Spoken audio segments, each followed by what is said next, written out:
speeches on technology. And yeah. So we live in a fast-paced world where technology evolves really rapidly, and I will inform you guys about the technologies that will come out in the near future.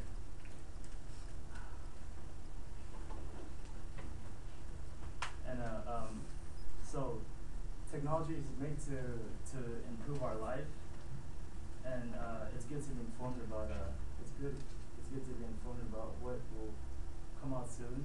So, yeah.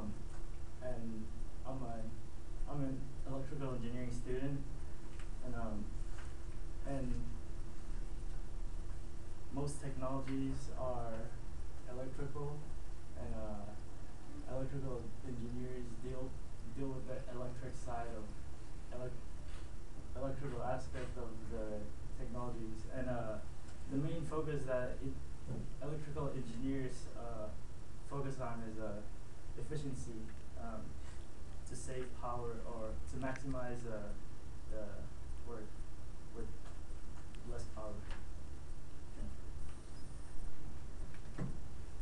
And my thesis is that technology was created to improve our lives, and it is good to be informed about the upcoming technologies. And today I'll be talking to you guys about the electric car, the Google self-drive car, and the 3D printer.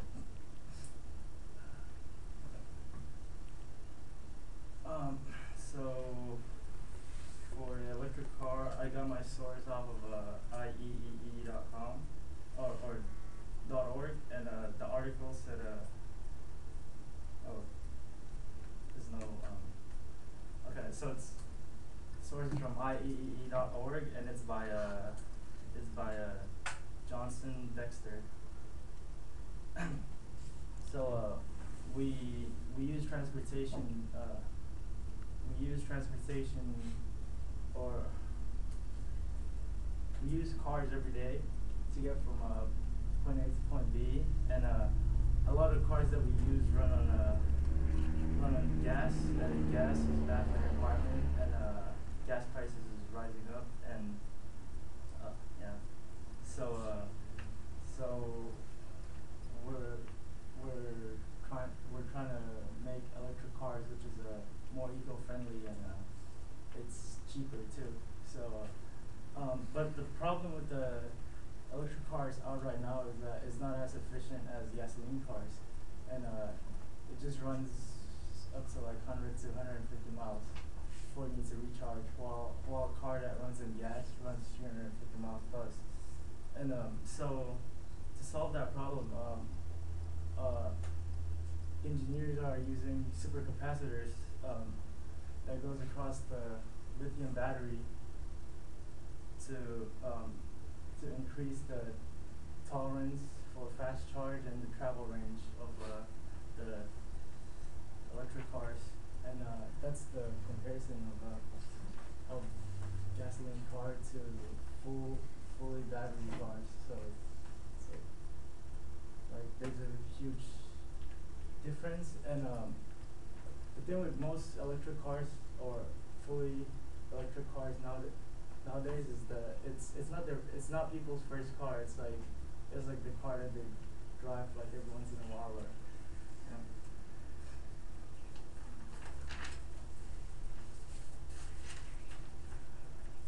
And the next topic is the Google self-drive car.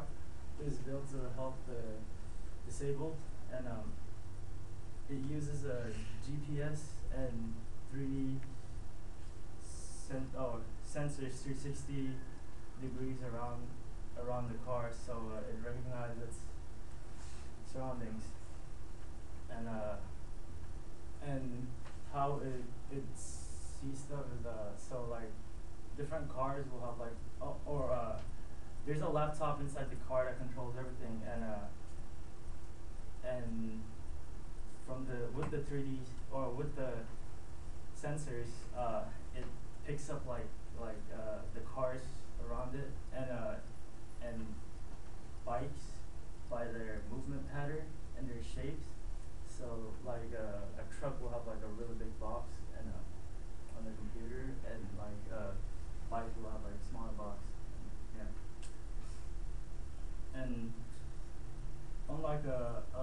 a stop sign, the car could make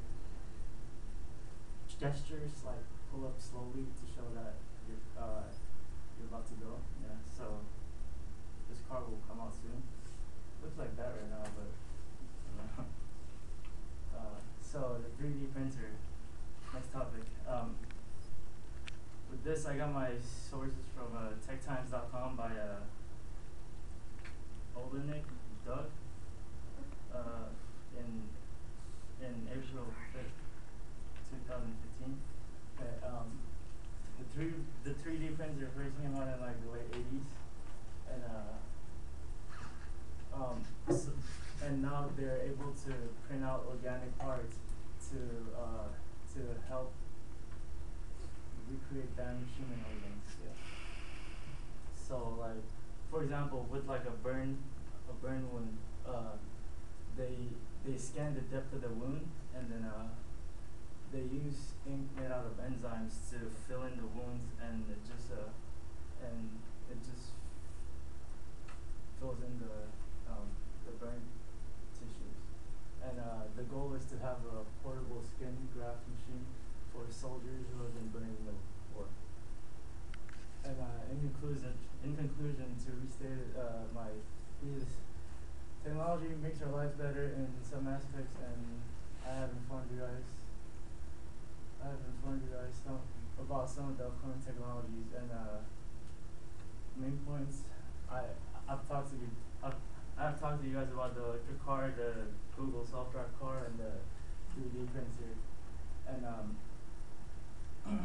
and closure. I would advise all of you guys to look up what the future holds for us in